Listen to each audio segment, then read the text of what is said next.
नरेंद्र सिंह निहार एक साहित्यकार तो हैं ही, एक सुकवि हैं और कवि हृदय है उनके भीतर, लेकिन संगठन की क्षमता से मैं उनके बहुत प्रभावित हूँ। अच्छा संगठन के कार्य में भी वो हिंदी की गूंज के माध्यम से एक महत्वपूर्ण कार्य कर रहे हैं।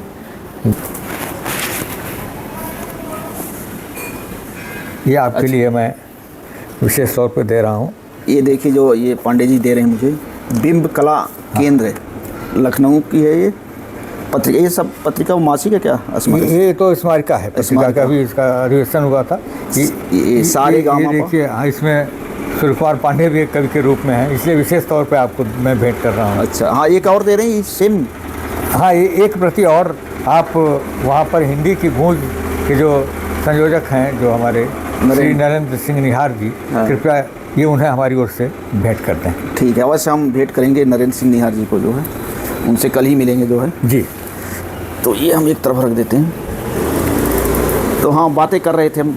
तो ये घरेलू परिवेश भी आपका बड़ा शांत प्रिय इलाका है, और इधर ये मैंने पसंद करके ऐसे ही दूर रखा जाए, भीड़ भाड़ और उससे दूर रहूँ। हाँ, और ये पेड़ पौधे भी लगे हुए हैं। आप तो ये किस चीज़ के पौधे हैं? बड़ा जो पेड़ है ये कोई एक प्लांट है जो अपने आप इतना बढ़ता चला जाता है कि अगर आप इसके एक नाम तो मुझे नहीं याद है इसका, एक पत्ती भी तोड़ के आप ले जाएं छोटा टुकड़ा और लगा देंगे तो पूरा पेड़ अपने आप तैयार हो जाएगा। तो और कौन कौन से पौधे आपने लगा रखे इस बगिया में अपने? देखिए, मैं नाम तो नहीं गिना पाऊंगा, बहुत सारे पौधे हैं। अच्छा, जिनका नाम बताना। तो ये देखिए, जो पीछे हम लोग बैठे हुए, पीछे सारी हरियाली और सब है, गुड़हल है इधर। पौधे तो बहुत सारे हमारे उधर लगे हुए थे, अभी थोड़े से उनको हमने छटवा दिया है क्योंकि धूप वगैरह के लिए। हाँ, अब तो धूप की जरूरत आवश्यक है, नहीं तो इसमें आम भी था, अमरूद भी था, बेल भी था और बहुत तरह के केला, बहुत सारी चीज़ें लगी हुई थी। अब ये सब प्रकृति के जितना करीब रहेंगे हम जीवन। अभी मैंने देखा था कि वहाँ एनसीईआरटी में जो थे सब लोग, तो जो उससे गए जो है लिफ्ट से, आप पैदल ही नीचे गए 2 मंजिला और चले आए। तो इसके पीछे क्या राज आपका? देखिए, कहा गया है कि ऊपर की ओर अगर आपको जाना है तो आपके हृदय पर अधिक दबाव पड़ता है। अच्छा, आप जाइए, अगर लिफ्ट की सुविधा है और एक उम्र के बाद आपको ध्यान रखना होगा तो आप लिफ्ट से ऊपर जाइए, लेकिन उतरते वक्त आप सीढ़ियों से उतरिए। अच्छा, ये एक्सरसाइज जाइए मतलब लिफ्ट से अगर है, हाँ, लेकिन उतरते वक्त जो सीढ़ी है, क्योंकि जीना भी साथ ही होता है लिफ्ट के साथ। हाँ, बिल्कुल रखा जाता है आकस्मिकता के लिए, इमरजेंसी के लिए सीढ़ियाँ तो साथ होती हैं। और यूँ भी ज़िंदगी में आपको अवसर मिले तो आप ऊंचाइयाँ बहुत तेज़ जाइए। रामदास मिश्र की एक कविता है, मुझे याद आती है, अभी हाल ही में उनका निधन हुआ है। हमें खुद मोटिवेशन मिलेगा इस चीज़ से कि जहाँ लोग पहुँचे छलांगे लगाकर, वहाँ मैं भी पहुँचा मगर धीरे धीरे। तो कुछ लोग एक जगह पर छलांगे लगा के पहुँच जाते हैं, कुछ लोग धीरे धीरे जाते हैं, और कुछ को अवसर मिलता है अपने कार्य की वजह से, अपने उसकी वजह से। जैसे हम लोगों ने कार्य भी किया है और थोड़ा सा अवसर मिले तो आप समझिए कि लिफ्टिंग मिल गई, एक सुविधा मिल गई और अवसर को सुविधा ही समझ लीजिए, तो ऊपर तक गए। लेकिन उस जगह पर ठहरना, ऊपर, हाँ, ऊंचाइयों पर ठहरना कठिन होता है। ये कठिन होता है, इसलिए अगर कभी उतार आए तो ऐसा ना हो कि आप सीधे नीचे आ जाएं धड़ाम से, आप धीरे धीरे आइए। अच्छा, वो दिल के लिए भी सही होता है, सीढ़ी दर सीढ़ी। देखिए, ये उसका प्रतीकात्मक काव्यात्मक अर्थ है। अच्छा, लेकिन असली भाव ये है कि आपके हार्ट के लिए, हृदय के लिए ज़रूरी है कि आप सीढ़ियों से उतरेंगे तो एक एक्सरसाइज हो जाएगी, सीढ़ियों से चढ़ेंगे तो नुकसान करेगा। हाँ, ये बहुत अच्छी बात बताई आपने जो है, इसलिए मैं सीढ़ी से उतरना पसंद करता हूँ। आप जो इतनी लंबी उम्र है आपकी जो है, और बहुत सारा एक्सपीरियंस है, तो ऐसा होता है कि मैं भी कभी कभी सोचता हूँ कि जैसे मुझे वो चीज़ें अभी मिल जाएं जो जी, और प्रयास करते हैं, लेकिन वो चीज़ें उस टाइम नहीं मिल करके बाद में मिलती है, जो काफ़ी टाइम लग जाता है। तो कैसे उसको पेशेंस रखना चाहिए कि हर चीज़ तुरंत नहीं मिल जाएगी आपको, जितना काम करेंगे उसके ऊपर कर्म करेंगे तो वो जाके आगे ज़रूर मिलेगी। देखिए, तो ये क्या रहस्य जो है? रहस्य कुछ नहीं है। गीता में श्री कृष्ण कहते हैं ना कि कर्म पर आपका अधिकार है, फल पर नहीं है। तो जब कर्म करेंगे तो फल आएगा, और फल अकर्म का भी आता है, यानी सिर्फ कर्म का फल नहीं आता, तो दोनों अकर्म का भी फल आता है। अगर कोई विद्यार्थी आपका पढ़ाई ही नहीं करेगा, अकर्म है वो, तो वो सोचे कि मुझे उसका फल क्या मिलेगा। हाँ, तो खाली क्लास में जा रहा है तो जो हाँ तो से थोड़ी मिलेगा। फल तो उसका मतलब कि अनुत्तीर्ण होना ही होगा। और तो फल तो आएगा, काम नहीं किया फिर भी एक परिणाम मिला उसे फेल होने के रूप में, काम करेगा उसका भी परिणाम आएगा, सकारात्मक होगा। तो आपको अपने कर्म से विमुख नहीं होना है, और नहीं करेंगे तो अकर्म भी फल दे देगा। अकर्म का फल जो होगा वो आपको नुकसान पहुंचाएगा। तो टिक नहीं पाएंगे फिर, जो आप कह रहे थे कि जो हाँ देखिए गीता का आखिरी श्लोक है, यत्र योगेश्वरो कृष्ण यत्र पार्थो धनुर्धर तत्र श्री विजयोर्भूति इतर नीतिर वचन मम, जिसमें कि कहते हैं कृष्ण, आखिरी श्लोक है 18वें अध्याय का अंतिम, गीता यहीं पे समाप्त होती है। और मेरा जो मानना है, मेरी जो व्याख्या है, मैंने चिंतन किया कि पूरी गीता पढ़ने से अच्छा है कि जीवन के संघर्ष को आप आखिरी श्लोक पढ़ लीजिए, जहाँ योगेश्वर कृष्ण है और जहाँ पार्थ धनुर्धर है।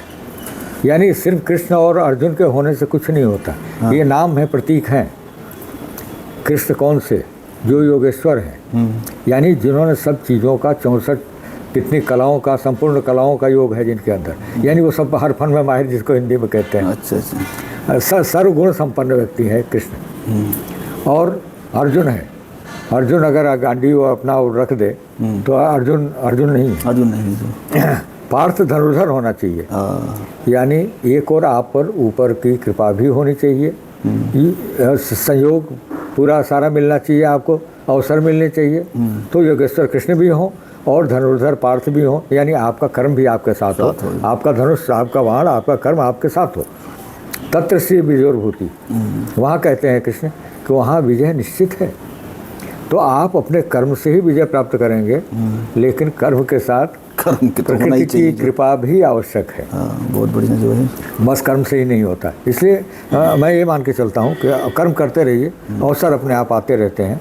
और कहते हैं कि आप संकट में पड़ जाइए तब भी प्रकृति आपका साथ देती है, आपका सहयोग करती है। उसको आप ईश्वर कह लीजिए, उसको साकार कह लीजिए, उसको निराकार कह लीजिए, मूर्ति के रूप में कह लीजिए, किसी और रूप में कह लीजिए, और ये आपकी अपनी चेतना से ही जागेगा। ये जो होता है ना, ये सब बातें जो भगवान बुद्ध कहते हैं कि आप दीपो भव। आप दीपो भव का क्या मतलब है? कि आप अपना प्रकाश स्वयं बने।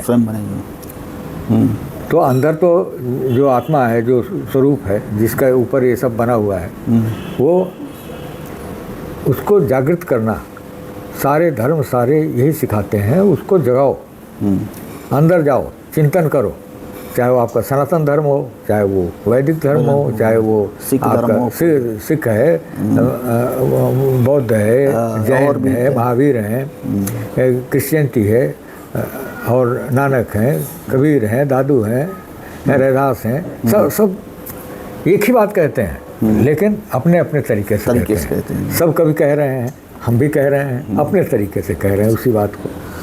तो ये जो हिंदी गूंज संस्था है, जो उसके संस्थापक हैं नरेंद्र सिंह निहार जी, उनके लिए क्या संदेश देना चाह रहे हैं? जिस तरह से वो प्रयास कर रहे हैं आगे बढ़ने के लिए, पूरा वर्ल्ड लेवल पे भी जो कवियों को जोड़ रहे हैं हिंदी के, चाहे देश में हो। देखिए, मैं एक बात अभी आपसे कर रहा था कि कर्म जीवन में अपना महत्व रखता है। और श्री नरेंद्र सिंह निहार एक साहित्यकार तो हैं ही, एक सुकवि हैं और कवि हृदय है उनके भीतर, लेकिन संगठन की क्षमता से मैं उनके बहुत प्रभावित हूँ। अच्छा, संगठन के कार्य में भी वो बहुत निपुण हैं। और नरेंद्र सिंह निहार हिंदी की गूंज के माध्यम से एक महत्वपूर्ण कार्य कर रहे हैं, देश भर के साहित्यकारों को जोड़ना। उनके लिए देखिए, इसके लिए समय देना होता है, इसके लिए प्रयास करने पड़ते हैं, सबसे संपर्क करना पड़ता है। उसमें संस्थाओं को चलाना इतना आसान नहीं है। मेरे जीवन का अनुभव है, बहुत संस्थाओं से जुड़ाव रहा है। जहाँ 10 लोग हुए, साल भर के बाद राजनीति शुरू हो जाती है। सब अपना। और नरेंद्र सिंह निहार जी को इस मामले में मैंने देखा कि इस तरह से वो संस्था को अपने लेके चल रहे हैं, और अच्छे लोग और सहृदय लोग अपने शिक्षक साथियों के साथ भी, दिल्ली के साहित्यकारों को भी और दिल्ली से बाहर के साहित्यकारों को भी एक साथ जोड़ के, तो मुझे हिंदी की गूंज का भविष्य अच्छा लगता है। और कुछ चीज़ में उनकी दिनचर्या और जीवन का नियमित जो एक रूप है वो भी मुझे काफ़ी पसंद आया।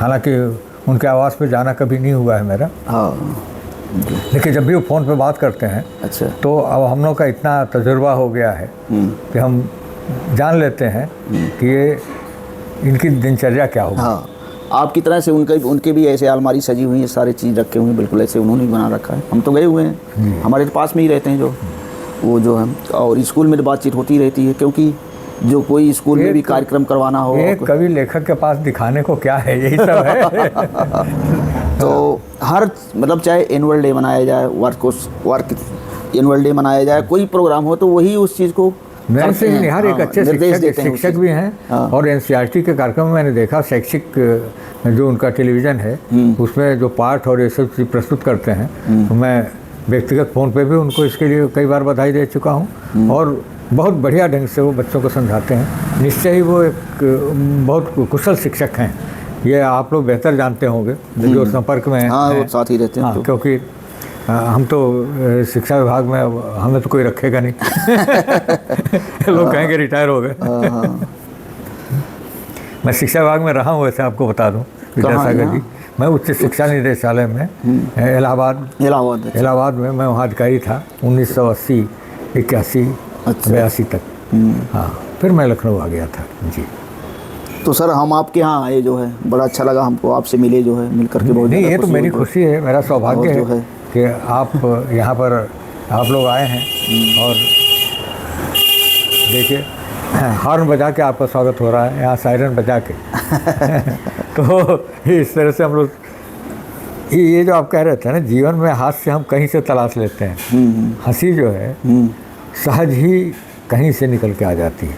और दुनिया के राजनीति से, तमाशों से, सब चीज़ों से हम दूर रहते हैं। हाँ, तभी मैंने कभी लिखा था कि अवसर मिलते ही अब माल कमाना है, राजनीति का आज यही पैमाना है। अवसर मिलते ही अब माल कमाना है, राजनीति का आज यही पैमाना है। इसीलिए मैं दरबारों से दूर रहा। छोटे दरवाजे हैं, झुक कर जाना है। और हम कभी हैं, झुक कर नहीं जाएंगे किसी के यहाँ। राजनीति के दरवाजे बहुत छोटे हैं, उनकी सोच सत्ता तक है। एक नेता बनता है तो आज नेता समाज सेवा के लिए नहीं बनता, सत्ता के लिए बनता है। हाँ, सत्ता के लिए। कि मैं राजनीति में आ रहा हूँ तो मेरा करियर क्या होगा, मैं प्रधान बन के प्रधानी लड़ लूँ, मैं ब्लॉक प्रमुख बन जाऊँ, मैं जिला पंचायत का परिषद का अध्यक्ष बन जाऊँ, मैं फिर विधायक बन जाऊँ, मैं पार्षद बन जाऊँ, मैं मंत्री बन जाऊँ। तो इस ललक के साथ और कितना कमा सकें। तो हमारी सोच ये नहीं है, नहीं खुद के लिए औरों की जेबें काटते हैं हम, नहीं पद के लिए सत्ता के तलवे चाटते हैं हम। दिखे विद्वेष की खाई तो उसको पाटते हैं हम, कि अपनी प्रेम कैंची से घिरा जड़ काटते हैं।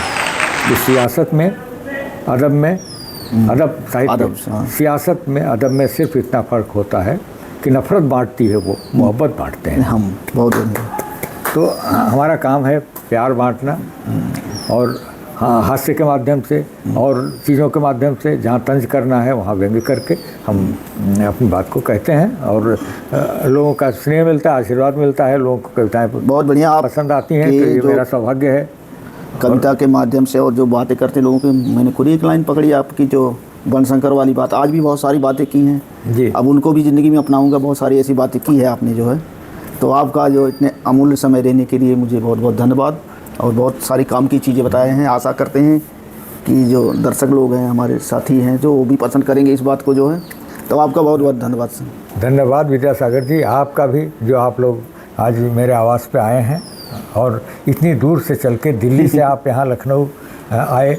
ये मेरा सौभाग्य है कि आप पे चैनल, ये आपका चैनल एक सागर गुरु ब्लॉग है, सागर गुरु ब्लॉग, सागर गुरु ब्लॉग, और एक और है ज़िंदगी नामा 69, और ज़िंदगी नामा। हाँ, 69 को लाइक करें। ये दो हमारे विद्यासागर जी के चैनल्स हैं, आप इनको पसंद करें, इन्हें लाइक करें, सब्सक्राइब करें और अपना भरपूर स्नेह और आशीर्वाद दें। आज के लिए मैं आपको बहुत बहुत शुभकामनाएं देता हूँ।